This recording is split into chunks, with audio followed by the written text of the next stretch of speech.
Hey, it's Rich being AZ, and I have a Concept2 rower that has this odd looking device on the top. It's a cooling scroll which I've made out of cereal boxes, and it works surprisingly well. Today I'm going to show you how to make one and put it all together in one video. So that scroll collects the air and just pulling with one hand. I've got a nice breeze going over me, so I don't have to use a separate electric fan. I'm using a fan that's in the rowing machine itself. And you are the power. So if you're going to make more than one of these cooling shrouds, I recommend that you make some master. And these pieces are designed to fit on cereal boxes, such as these. You want to keep these side pieces too, especially these nice long ones. Long boxes are the best. Okay, so these masters have lots of markings on them, and they have a few holes. The Concept2, the later ones, have slots in the side, and they have positioned marks for the slots. So if you want to aim it at your neck, there's one for that. Aim it at your body, there's one for this. These things are the strap locations. There's straps that join them. You're going to find one there, one, and there's more on the other ones as well. So you trace around it, mark off the positions. So if you want to mark the straps, you mark them, and you bring the line inside like that. And I number these so I don't get confused. 1, 2. And this is the second one, so it becomes a 2, 3, and that's the way they join together. 2 to 2, 3 to 3, all the way up to 5, which is the end. Now I did put holes in here, and I drew those holes through on here, and I just sketched in by hand, pretty poorly, the shape of the cutout. And that will be done with scissors better later.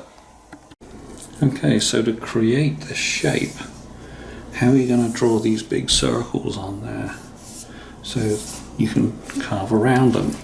Well, I come from the old drafting school before computer-aided design, and I have a beam compass, which is what this is. So you can slide it out, and this is how you draw big circles. And it comes with these separate pieces. But they're quite expensive, and they may be almost impossible to get now. So there is another way, much cheaper. And you probably recognize one of these. It's a Home Depot yardstick. So you can drill a hole. I drilled this one at 5 inches and another one at 14. That gives you the 9-inch radius you need. Then you can put a nail in this end, and you can put a pencil through the hole up here. And when you swipe that around, yeah, you're going to make the right size circle. Okay, so here is how I lay out the scroll. It's a semicircular type thing, so it's 180 degrees of a circle. It's 2 inches at the beginning, 5 inches at the outlet end. This radius 1 is 9 inches. And R2 is going to end up being something bigger. And here's how you lay out each segment line so it can fit on a piece of cardboard. So do be sure to have a read through this. I'm not going to go over everything on here. Pause if necessary. So I ended up using 4 masters. The internal radius is the same for every piece. It's the 9 inches. And you need to read all this stuff too, to figure out how to do it. But the important thing is that your start height line over here, coming through that center point, here going up through the end one, when you have the correct angle in, the mating piece to this has to be the same height, same for this side. And the 9-inch bits have to line up. The important thing is that when you're drawing this outside curve that you've already preset, you start here and you mark a little circle, start here, mark a circle, and that's where the center of this outside curve is, and it'll cut through that point and that point, guaranteed. One of the things you want to remember when you're tracing around is when you're tracing the other side, flip it over and you see I've transferred some handy marks from one side to the other. A little harder to see on this stuff, isn't it? So just take your time cutting out the shapes.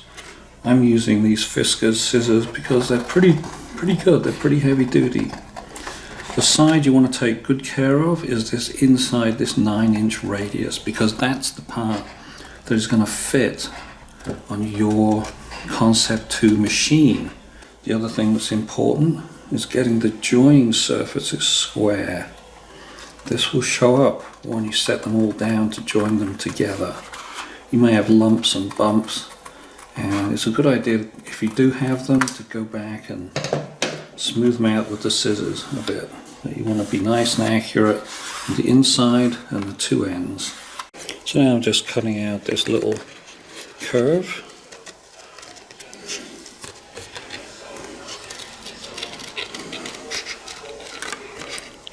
Cut around that curve and just follow it out.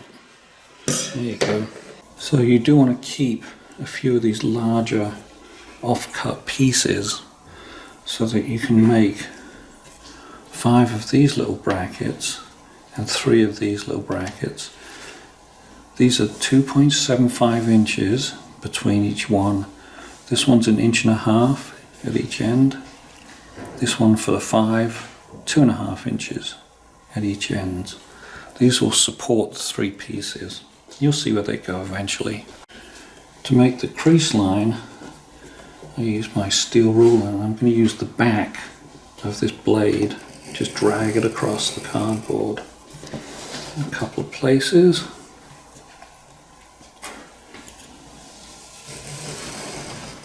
This means it will fold in a nice straight line.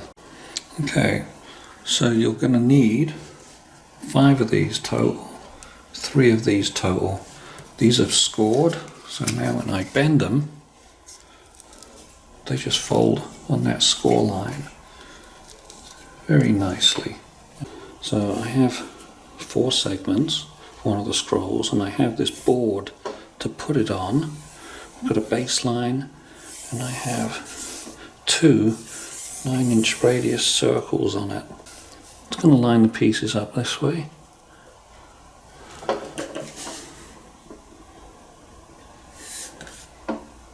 Around this circle. And then when I do the other side, it's going to line it up around the other circle. So this board needs to be at least 25 inches wide. So I've laid out the 4 segments around that circle. I've got them butted up against each other. The gaps are minimal. It's okay if there's a bit of a gap, because we're going to cover them up with little pieces to glue them all together. But it's important to have them on this circle. So I'm using a short piece of cardboard here. I'm going to get the glue going.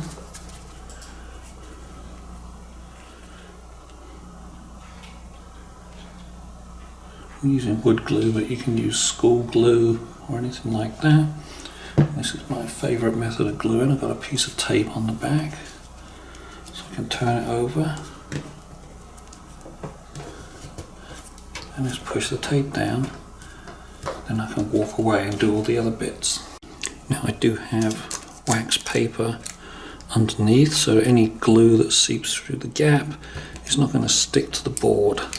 So I should be able to pull this off. Right, now both sides are done. I can start adding the spacing braces to one side. Okay, so I've got the board hanging over the edge of the table. This is in the corner.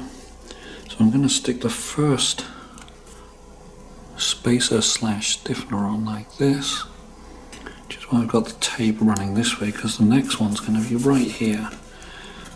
Then I'm going to wrap this around the inside, just like that. Next one is glued up, and it's going right here where the marks are. So I want to make sure that the corner is nice here. Get it on. Press the tape down, and we can start moving around. I'm just going to gluing up.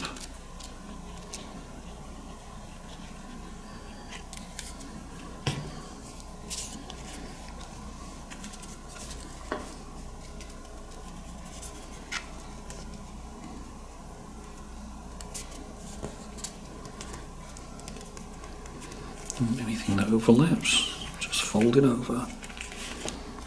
That's good. And we're just going to continue doing that. Next one's a 5-inch piece. These larger box sizes are excellent for the outside part of the scroll. They're wide enough, we just need to narrow it down to 1/16 less than 2 3/4, which is the width I put on the support brackets for these pieces. So these are 2 3/4. The other piece that's going to fit in there is a 1/16 less, so that these will fit nicely when it captures it. Right, so this is the outer part. I'm going to have it folded inwards like this, and it's going to fit around the outside of the scroll like that. So I have tape on these, so all I've got to do is glue them up, and we can start this off. Right, glued up. Here we go. Down the corner. Stand like that. Don't care where that tail end goes.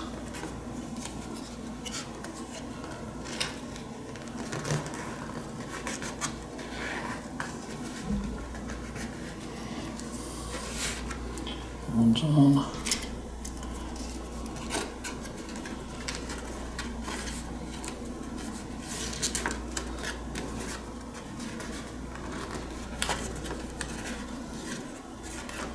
And there's number 2 on these little bits here that are extra. You can just push them down. Okay, so the next joint, I'm going to join another piece of the outer to this piece. This piece is going to go on the inside, that one on the outside, and it's only going to overlap by a small amount, like 1/2 inch or so.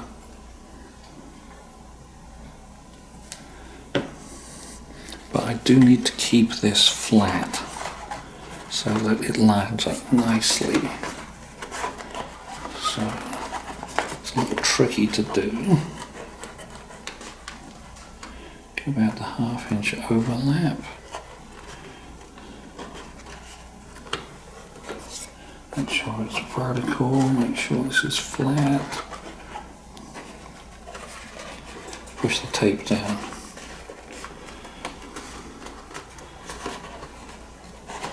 Just to make sure it aligns nicely, I'm going to tape the inside as well. I know this strap's not in the best position, is it? It'd be better away from this tape, but I think it's still going to work.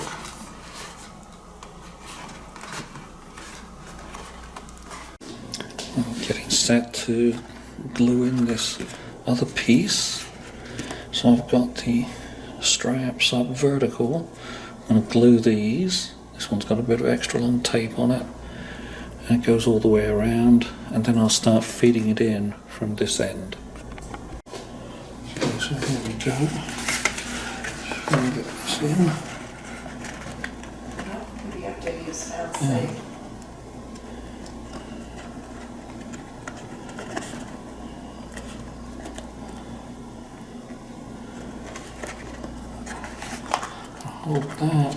Hold that one down and apply the tape. There we go. Now we're on it.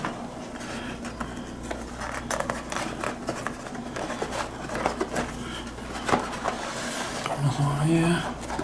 Just make sure that the outer piece doesn't have too big of a gap.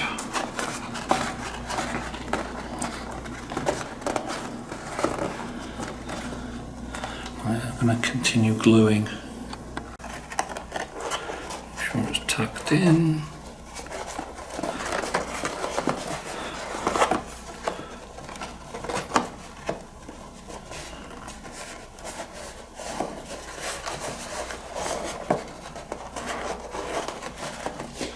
Last one, and it's not too bad, it's pretty much the same.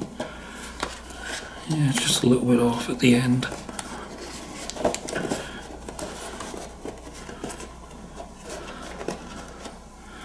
Okay, that's generally it.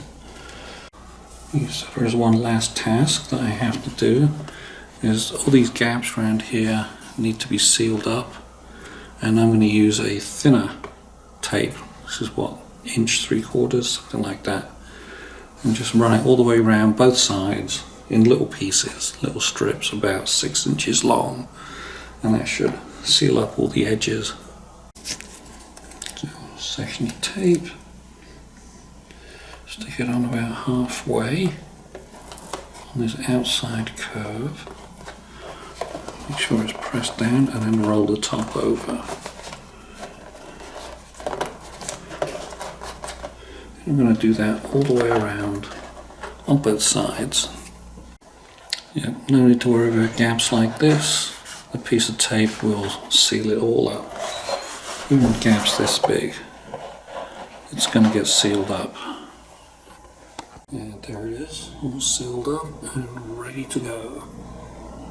So we're back at the machine, and this is the original I made all those years ago.